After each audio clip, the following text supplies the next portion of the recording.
Hmm. Okay, I think we're live. Hey, Whiskey Ace. Looks like we got Chad and Christopher Trooper. Thanks everybody for stopping by and having a dram. We're gonna have a little fun. Got the old jockey hat on, ready for the Derby coming up soon. Hopefully, you guys are excited as I am.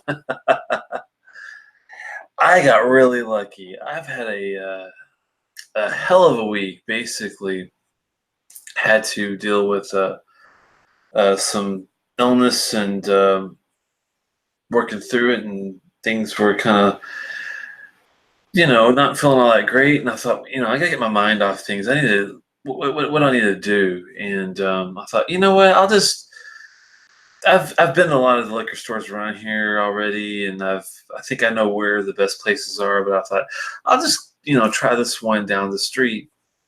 And it's a different town that's nearby, so I drive it down there, and just on a whim, and I look around. It just had the typical medium grade Macallan, and you know, decent selection, but nothing that was what I was used to with petite cellars being 4 stories tall and 8 shelves deep and all that. So, but I got to chatting with the guy, and this goes to show. I mean, I'm an introvert. I don't really go out of my way to talk to people that I don't know.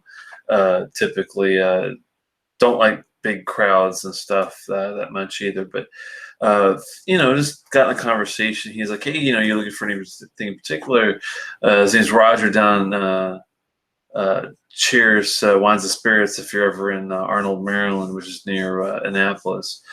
But really nice guy, and I was like, yeah, I'm an Isla guy mostly. I like Ardbeg and Lafroig and Lagavulin, that kind of thing. And he's like, oh yeah, we just got chat. Actually, she's in bed, sweetie. Sorry, I got interrupted by the kid. Anyway, where was I going? Okay. Don't you hate it when you lose your train of thought? Oh yeah. So she so he was like, I've actually been sending a few bottles.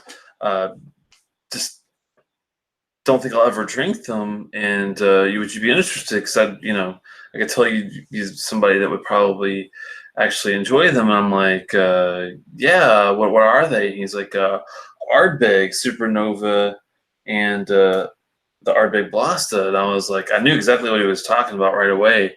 I couldn't believe it. Hey, Mom, good to see you. um, and he's like, yeah, I've got this, and I didn't even know what it was particularly yet.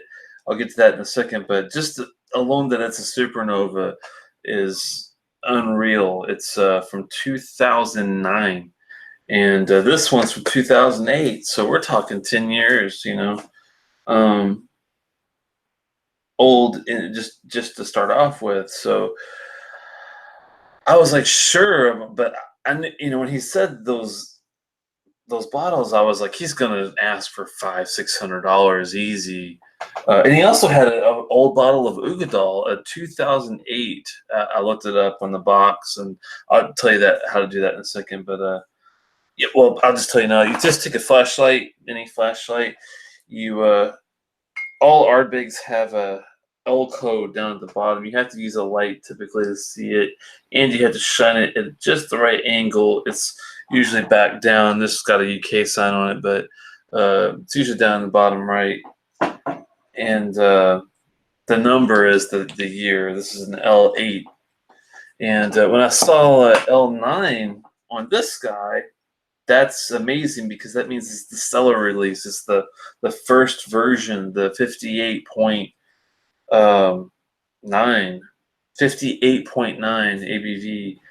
ABV. Unreal that it's the first version before they started tinkering around with the ABV and different blends and stuff. This supposedly is the best. Also, the Blasda is a interesting 2008 experiment that Ardbeg tried to do where they didn't go unpeated. They went with a very slightly low peat. The ppm on this is a lot lower than a typical Ardbeg. And if I remember, well, I won't go by memory. I'll just get some help off of distiller. I believe that I think they had, maybe they did. Typically, I think the ppm is like 40 for an Ardbeg, 40, 45, if I'm not mistaken. Oh, here we go. 24, sorry. 24 ppm is the typical phenol level, parts per million for Ardbeg. This one, the Blasda, they decided, let's try an 8. Let's go very little peat and, see, I guess, if the juice stands up to what it is. I'm not sure if that's what they were going for with this, but only 40%. That kind of makes me nervous. But, I've had different. Let me get a glass over here. Sorry, guys, to reach in front of you. But I had one poured earlier, and I've been let it sit. Very light color. Ardbegs are usually non-chill. They're not chill filtered. Coloring, sometimes they do, I think, and sometimes they don't. I don't think they would bother with this one. I'd be surprised because it's such a glass. It's still light glass. It's very, light straw colored, lighter than hay even. I'm not even sure what else higher than that you could say as far as the yellow, but very nice mouth coat though. You can tell by the way it holds its shape when you let it run. It's going to be a heavy mouth coat, almost like a Klein leash. I could just tell by the way it sounds. Thanks, Cocken. My mom got that for me for a joke. It's pretty funny, actually. I'm sure she's laughing as I'm having fun. And cheers to all you guys, and thanks for stopping by. We'll start off with the Blasda because that's going to be the 40% lighter. The Supernova I've had poured earlier, darker in color. I don't think it's colored, but you never know.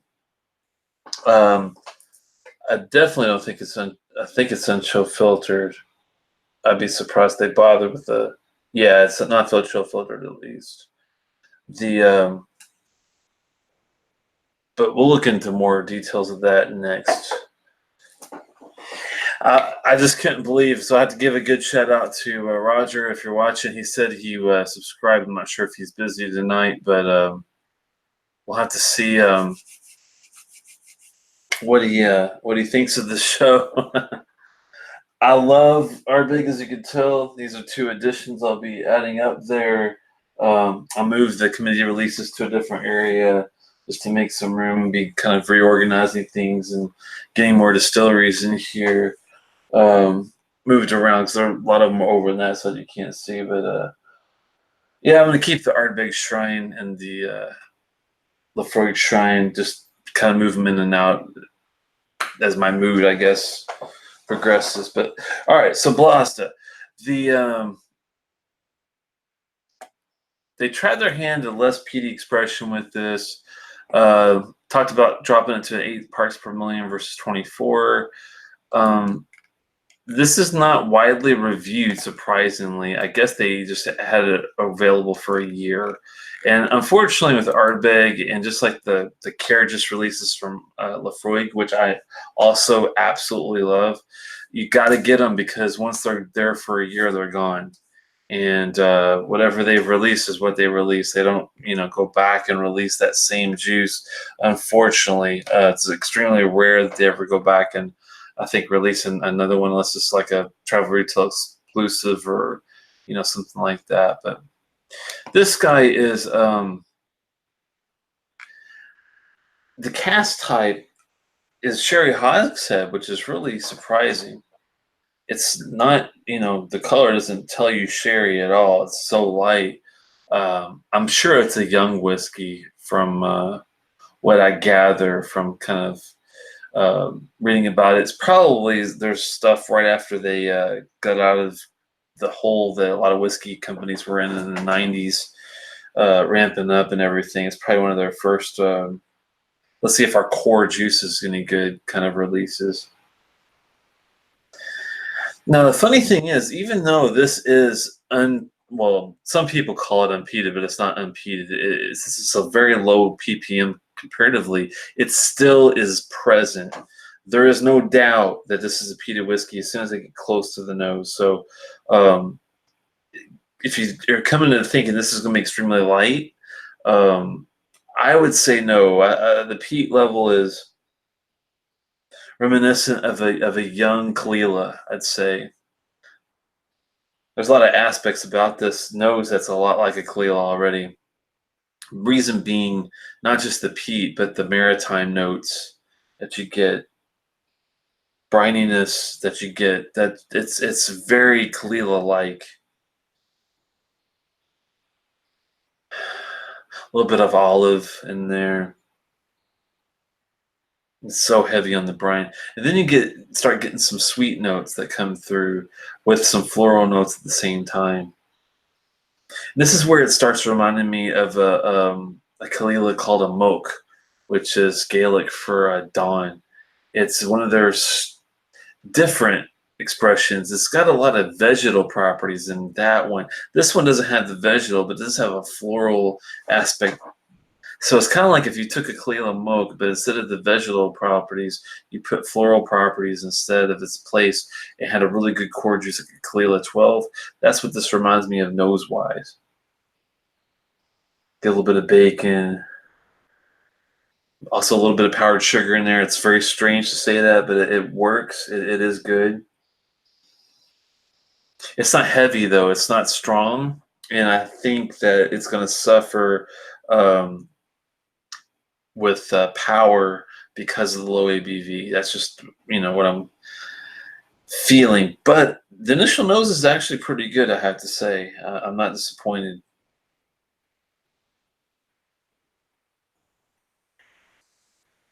Really nice mouth coat.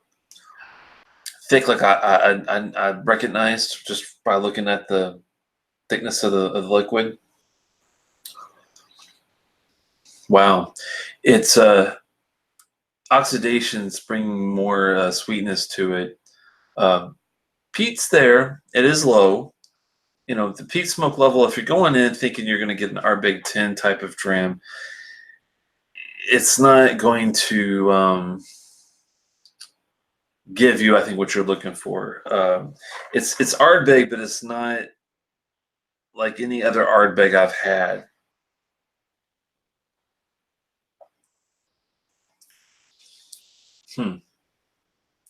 It's funny. It kind of reminds me of a good entry level Isla that, like Laphroaig, when they did the select, this is what they were shooting to do. They were trying to get you a dram which introduced you to the distillery. Unfortunately, and no offense to Laphroaig, I'm a huge Laphroaig fan, as you can tell. I don't think it's extremely successful. That's just my personal opinion. I love Laphroaig. I like every other bottle up there. The Select is the only one that kind of just didn't do it for me. Maybe because I came in loving heavy peat from the get-go. Smokehead was like my first Scotch I ever had, and I loved it. So there you go. Now, coming through to this, it's a bit different. It's like Ardbeg doing a Laphroaig type of dram. That's what's interesting about this. It has a lot of those TCP iodine qualities to it that I love about Laphroaig. You're probably talking about something else, Trooper, but it is extremely surprising how much of a Laphroaig-ish type dram this Ardbeg Blasda really is. It's like the Laphroaig Select that should have been. And, this is such a rare bottle that it's sad I'm going to get more into the nuances. The finish is insanely good. This is where I wish Laphroaig went with their entry, and I wish Blasda could recreate this, kind of like they were doing with the Anneau. The Anneau is fine. I love the sweet mint ashtray deal you get from it, but this would also be a really nice juice to to have for Isla drinkers that don't want a whole lot of smoke or a lot of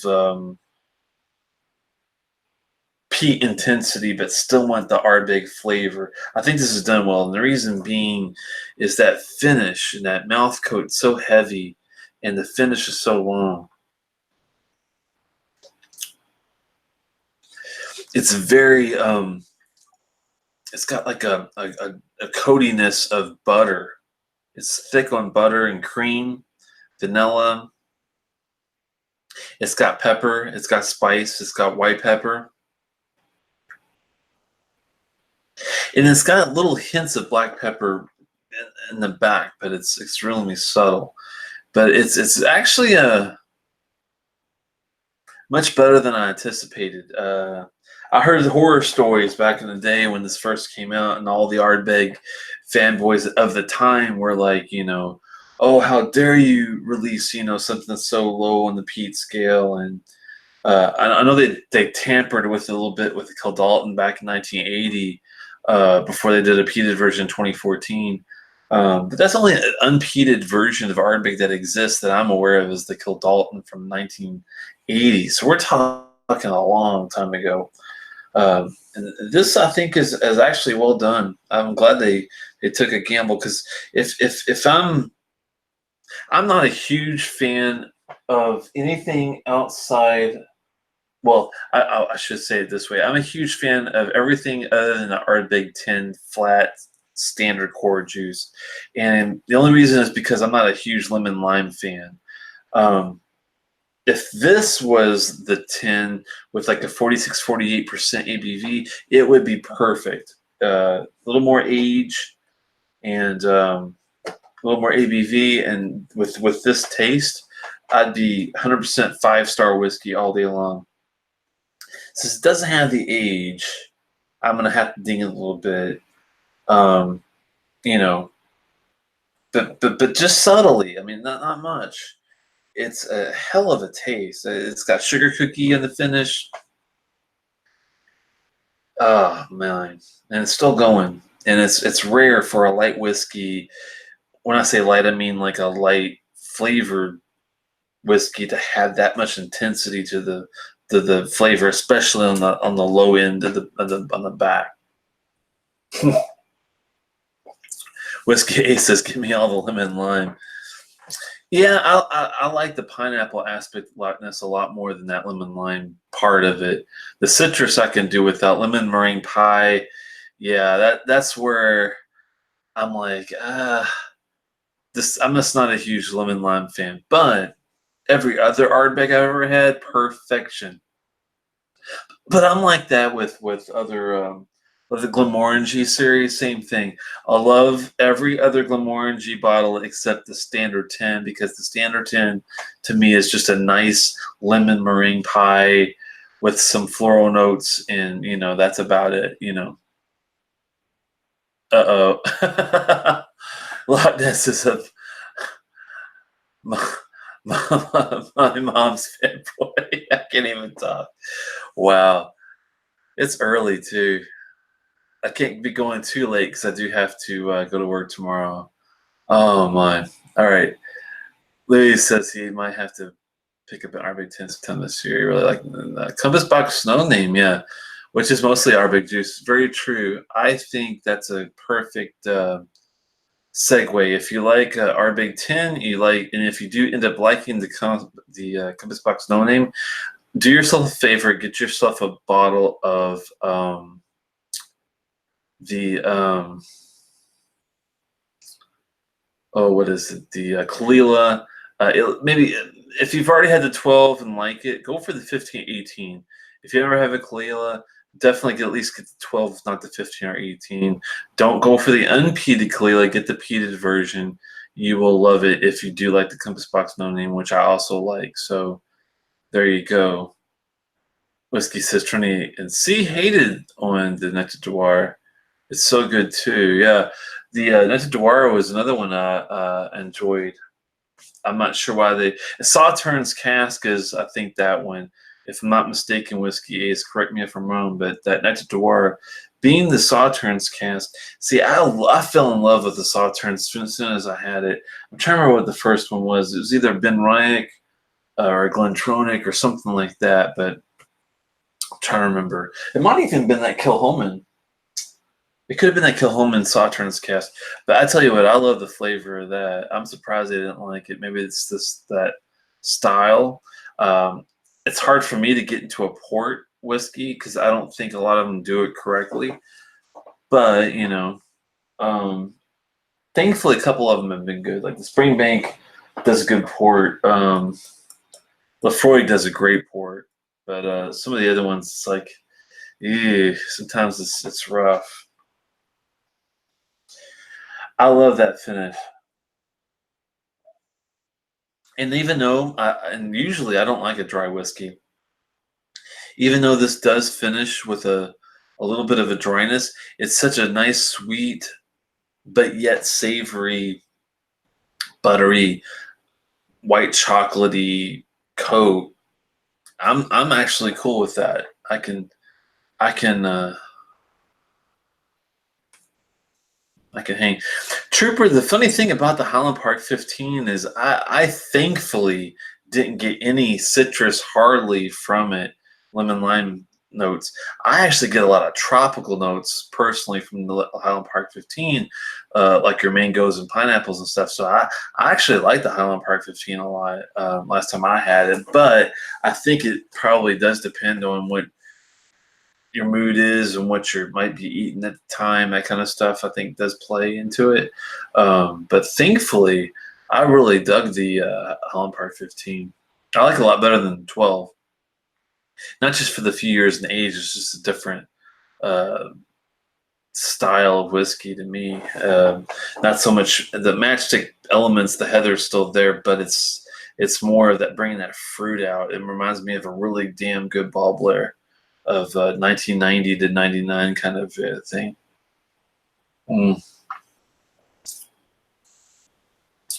Let me know what you're drinking and what you think. If you've had either one of these, let me know if you got similar notes. Unfortunately, these are harder to come by. And sorry for doing these kind of shows sometimes, but I think it's good for sometimes when people are wondering and making that big investment. Is it going to be good? Is it going to be worth the juice you're buying? Because finding this aftermarket, this guy, Roger, did me a hell of a favor because he could have easily, I mean, if he wanted to take the time and if he didn't mind trying to, resell it, he probably could have made $600-700 easy off of it, and I just got it for $250. I couldn't believe it. Got a hell of a deal for 3 bottles: Blasda, Supernova, and that old bottle of Ugadal. I'm like, I'm in heaven. Mom's not drinking; she's grading final exams. Oh man, neck pour. I love the name, by the way. Hey, Mo, it's good to see you, man. I don't know if you were here earlier or not. Been sipping on the Blasda, and it's uh, actually well done. It's a lot more peat than I expected it to be. People downplay the peat aspect of it, but I think it's there. It's just as much there as that Select from Lafroig, and I like it a lot better.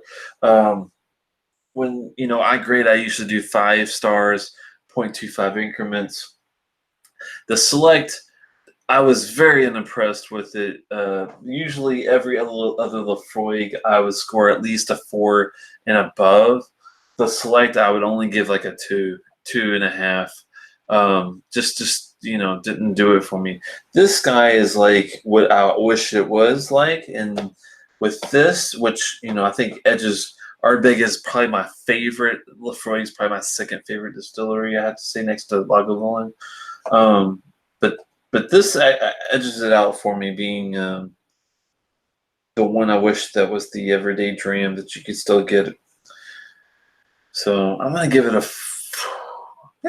at least a 4. I'm debating if it deserves above a 4. The age and the ABV are big notes that could be better. Hmm. It's tough. I think it would make it a lot better. So, with that said, I think we're going to stick with a 4.25. 4.25. A 4.25 because it's just with it being 48 and with it having like at least 10 to 12 years in the cask. It's a sherry hogshead. I appreciate it.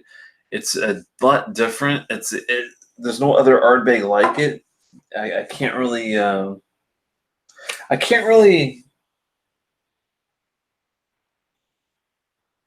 compare it to any other Ardbeg I've ever had. So, but to me, that's a good thing. I like it when things stand out a lot, you know. So, with that said, let's have a little palate cleanser. Mo says, I'm not sure, but is there a reason the Blasda is in the clear bottle? I think it's because they wanted to show that this is a lighter peat. They were I think they were intentionally going for a lighter showcase. But the funny thing is, it's such a thick, buttery, vanilla, white chocolate based drink that it's deceiving to me that this tastes thicker. It's also got a clangy like of a heavy substance. So it's got that. The only thing that's lacking is the ABV is 40, so it's really light on that. The flavor is there, the thickness is there, but that age and that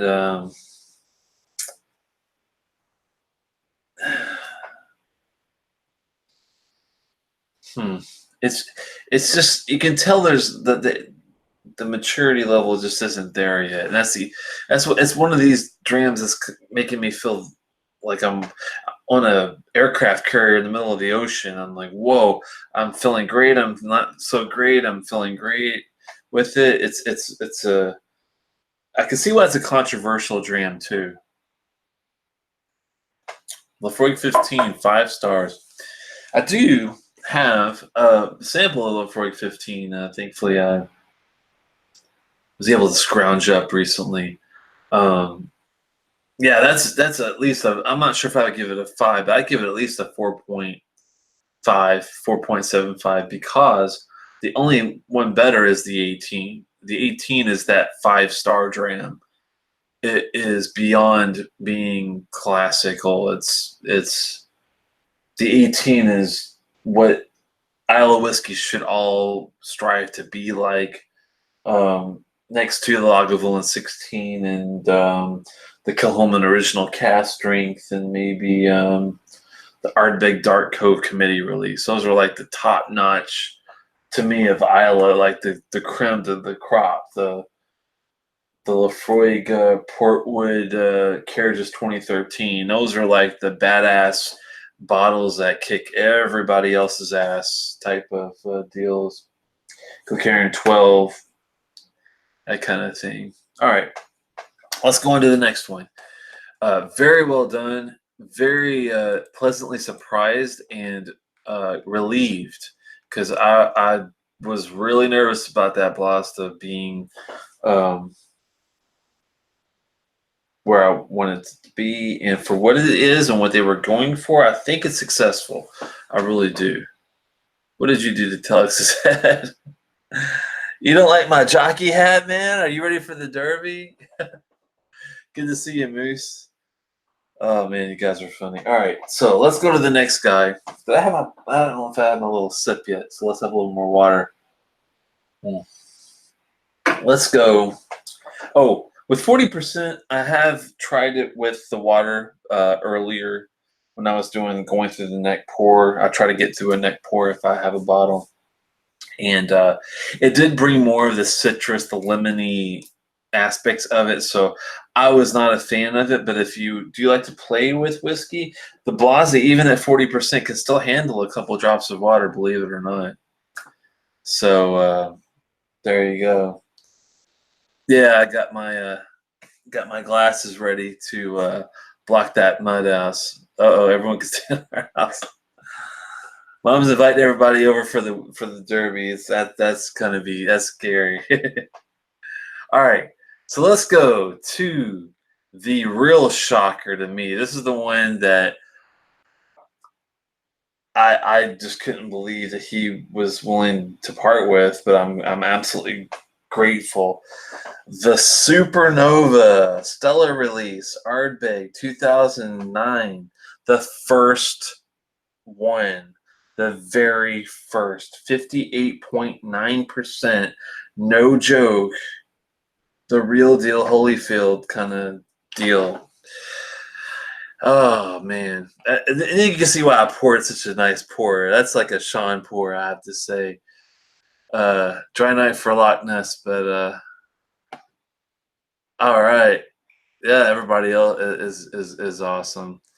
Tux, you got some 15, yeah, just a little bit of little sip of the 15, but it's better than nothing.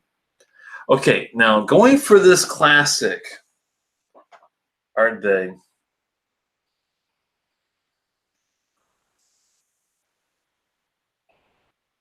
Mm. Ooh. Now this one brings the campfire with it. It's the ABV is sharp, but it's not undrinkable the way neat. Believe it or not, at 58.9 even, it's sippable. No problem. You know, it's got a more of a golden color, which is it could have coloring. Not saying it doesn't. Not saying anything one way or another on that one, but they, I think I've seen on Whiskey Exchange or one of those ones that have notes that they do sometimes color. So take that for what that is, but really holds up well.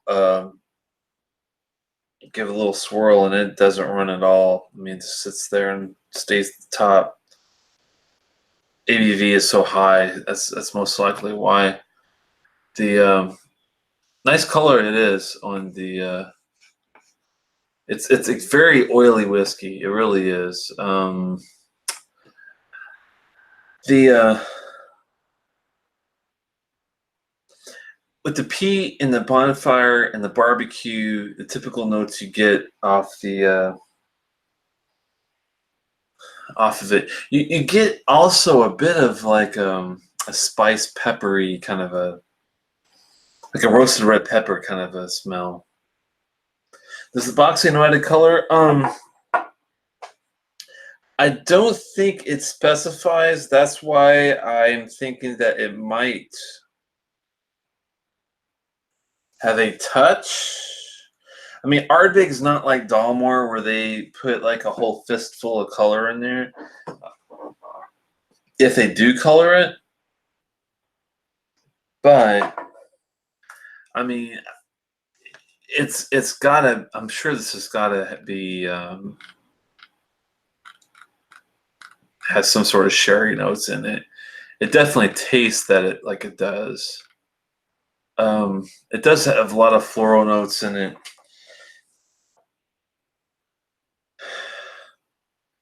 It reminds me a lot like if Lefroy and Talisker had a baby. It has a lot of maritime, but it's also very peppery on the nose too. Not as sweet as the Blasda. A little more savory, but yeah, I have an Ardbeg back here. Very well done, Mazzania cask on that one, I believe. That was a Fino sherry type deal, if I'm not mistaken, on the Ardbeg side. Very dry, acidic, and salty, but I enjoyed the Ardbeg a lot.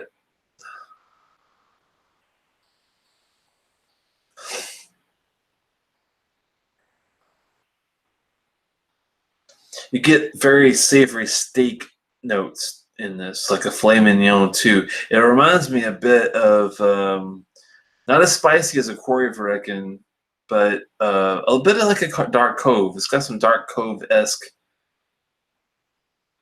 features to it, but this is more lively. It's like, to me, the Dark Cove committee release was a savory, decadent, like a French chef took all week to make a meal and put his heart and soul into it and gave it to you in a glass. That's what the Dark Cove committee release to me is. Like if Eric Repair went just balls out crazy French style and just gave you like the dish of your life, 4 course, amuse bouche, freaking, starter, entree, dessert, kicked your ass, done deal.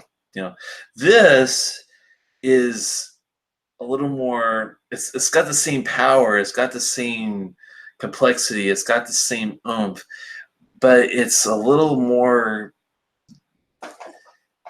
spastic. It's a little more haphazard. It's a little abrasive. It's like a teenage version of that. I know it sounds crazy, but I swear to God. Mm.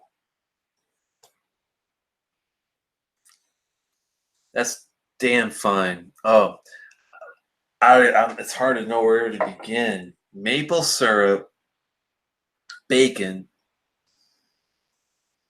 caramel, toffee, nice sugary, syrupy corn, but not bourbon-esque. Not kind of like a nice blend between a bourbon and a sherry. Subtle sherry notes to it. Mm.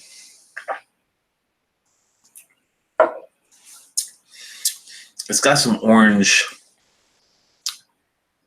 without the pith, thank God. It doesn't have any pithy bitterness to it. It's all orange in your face, gumdroppy kind of orange with a really nice peat rough heat in the back. A little bit of pepper reminiscent of the Korevrekken. It's kind of like if you took a Korevrekken and an Ugadal and blended it, is what the Supernova kind of reminds me of. On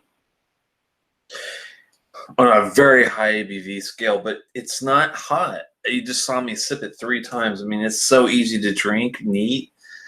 It's almost sacrilegious to put anything on it, even at 58.9. But we really should to give it its time. But man, this is solid 5-star whiskey. Not even. I mean, I haven't talked about the finish yet. It's crazy. I mean, maybe the smoke could be a little more thick, like an Ugadal, but it's hard to ding it for really anything. Age, but I mean, the complexity's there. It doesn't need age to give me that. They did a hell of a job with the casks. I wish I knew more about the cask they used for this. With going through, let me go for another site and see. I searched a site to see if I can get more information about the cask. They did not have the 2009. I do know a place that has the 2012.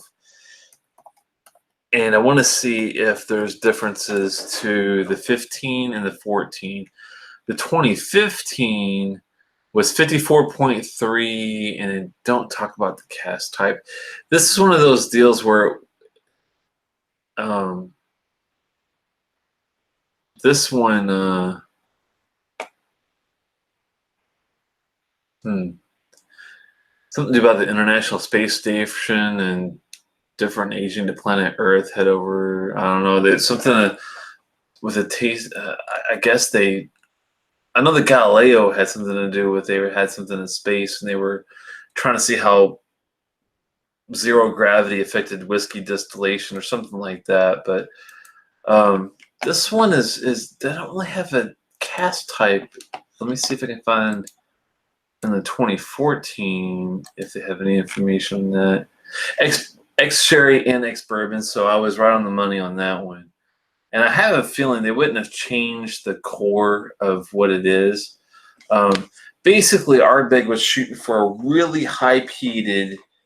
I'm not sure when Octomore, Bruichladdich started doing Octomore and doing the heavily peated series deal, but I think Ardbeg was kind of like, yeah, we can dabble in a little bit of that high, ppm peat level and give you guys something a little more chewy.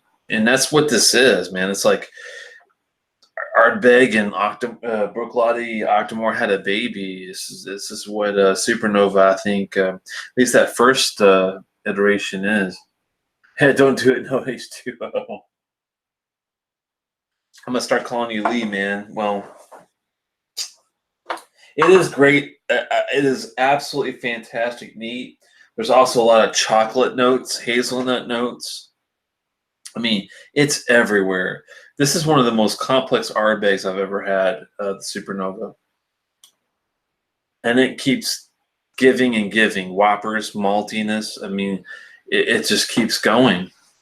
Very nice, long finish, too. Very nice mouth coat. And it's almost just as heavy and thick on the finish as the Blasda. It really is. Both solid drams, man. It's almost like I wish every whiskey distillery could go back to like 2000 and just see what they come up with 20 years ago.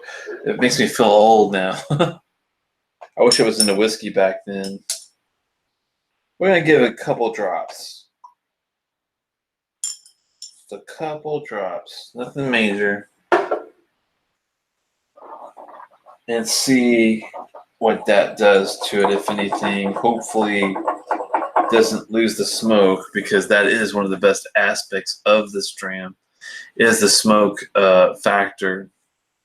I've been so surprised and pleasantly surprised that Blasda had that peat, and it was good peat. It wasn't like that funky, twangy, like Tim and Tool peaty tang kind of thing, or some weird Annock flouter stuff. It was like nice, what I know peat to be, that kind of deal. Wasn't too foreign to me. All right. I just can't get over these oily mouth coats tonight with this Ardbeg. I just absolutely adore it. 20 years ago, all Mountain MT mates were talking shits, and I wasn't even to that. I tried Jack and Coke occasionally. Oh my. Lightness has just got the quarter cask. All right. Nice choice there, Loch Ness. Yeah, I can't go crazy late tonight because I have to work tomorrow, unfortunately. But wow, it's really nice to get this reviewed. With it being the Stellar box, I mean, it even has Stellar release at the top. I mean, that is just gorgeous. I'm usually not a sucker for marketing. I guess my thing is, for marketing, if as long as you put as much effort into what's in the bottle as you do what's in the box and what's the story is, then I'm with you. Thankfully, Highland Park does a good job with the 18, so I can tolerate a lot of their craziness when it comes to, every other year and NH, non-age statement things and being all over the place. Sometimes it's hit or miss, but thankfully, with Ardbeg and Laphroaig, minus one bottle maybe from their entire line, I just can't go wrong. I mean, it's just absolutely great. Good luck to Ardnaho. They're about to get going, and I wish Gartbreck, another Islet distillery, was in the same place. I don't know what happened to Gartbreck. I know there was like some sort of dispute with Douglas Lang about the distillery getting running. I'm not sure, what the deal was with that, but unfortunately, I think they're gone. But I'm really eager to see what Ardnaho can do. Hopefully, they're like Kilhoman and hit a home run from the get-go and just have great stuff. Hopefully, it doesn't take them a long time to get stuff rolling. Looks like Loch Ness is asking if there's any sample giveaways tonight. Wow.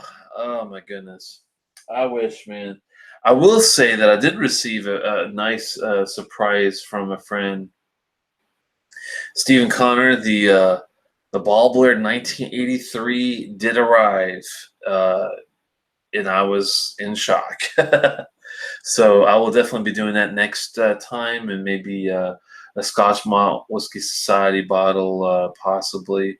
But maybe throw something more familiar in there.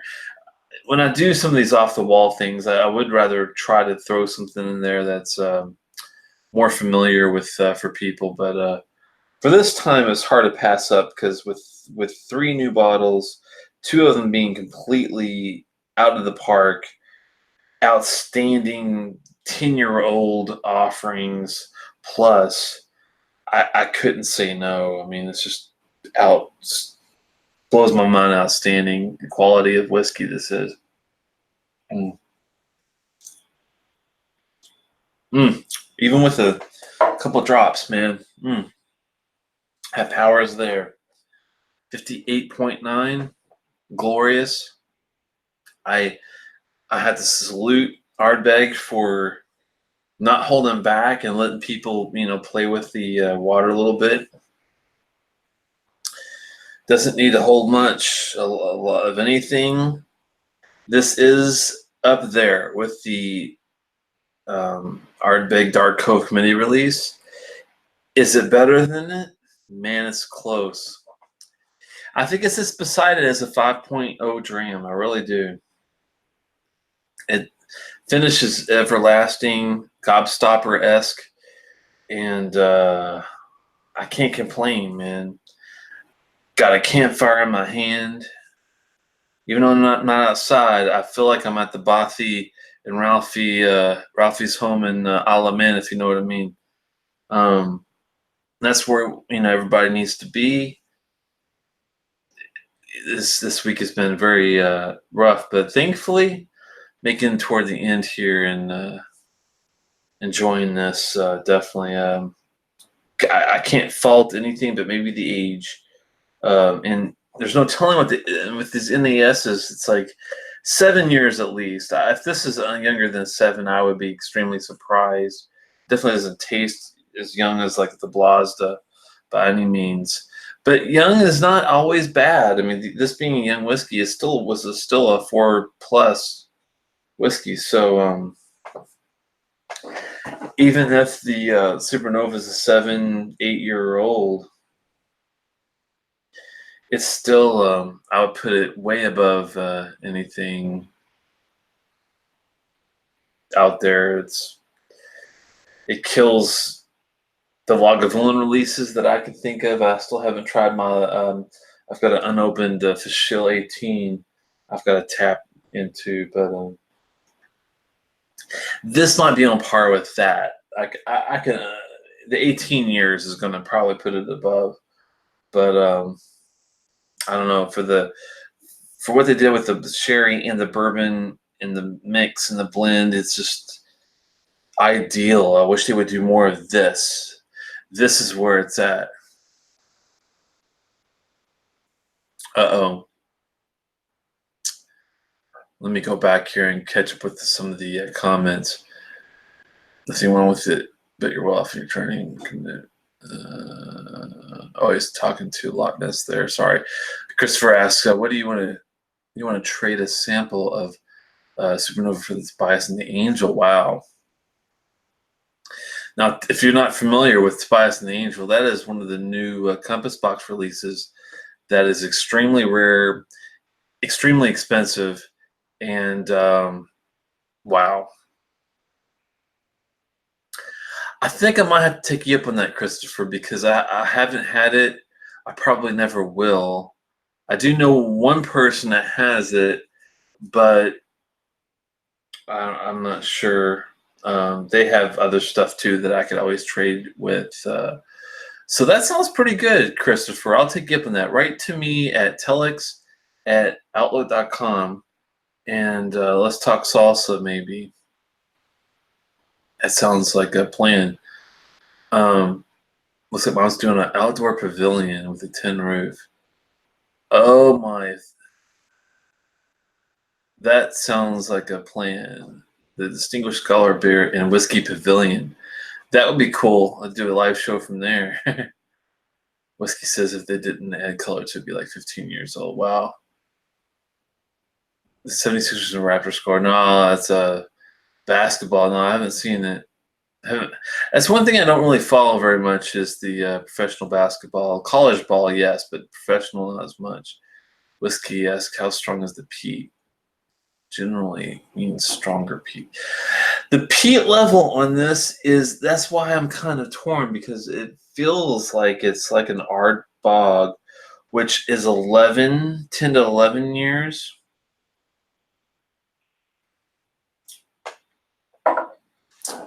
It's got a bite, but not like a overly aggressive, like knock you out bite. I'd say it feels like at least a 10, 11 year. I wouldn't be surprised, but at the youngest, I'd say 7 to 8.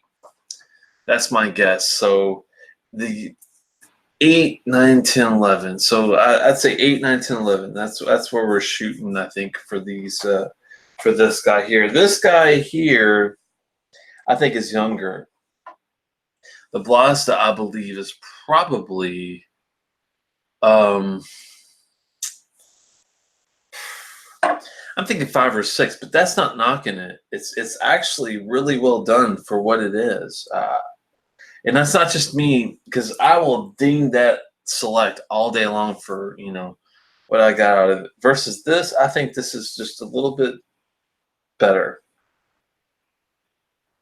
A lot of bit better, actually.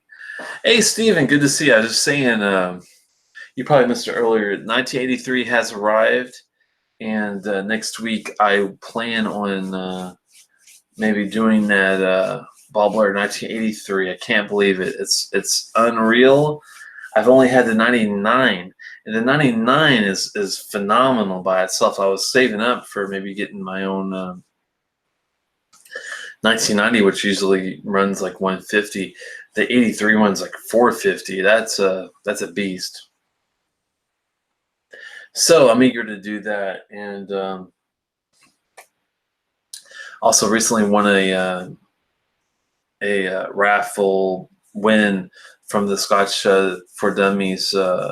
Had a Scotch Malt Whisky Society bottle giveaway, and I'm thinking might do that one with the Ball Blair 83 as a specialty deal.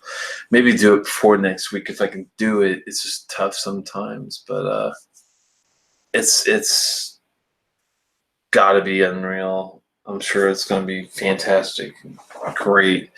Because that 99, the 99 alone is just great. Hey, Steven, have you already had the new Ball Blair 12, 15, 18 by chance? If you have, what did you think of it? Has anybody had the new Ball Blair series, and what did they think of it? Has anybody had the new Old Pulteney series, and what do you think of it? And has anybody had the new Morlock? We'll close with that. If you've had the Ball Blair, the Mortlock, or the Old Pulteney, the new series stuff, in the chat, please, say what you thought of it. I had only of those three. The only ones I've had is the new Old Pulteney series. I can attest that the 17 and 21 are very well missed. I wish the 17 and 21 were still available. With that said, with the new stuff, I was not a huge fan from the get-go of the 18. I wanted to like it. It didn't grab me as much as the old stuff. But the new 15, surprisingly, got me hooked. And it really reminded me of like an HP 15, had those kind of qualities.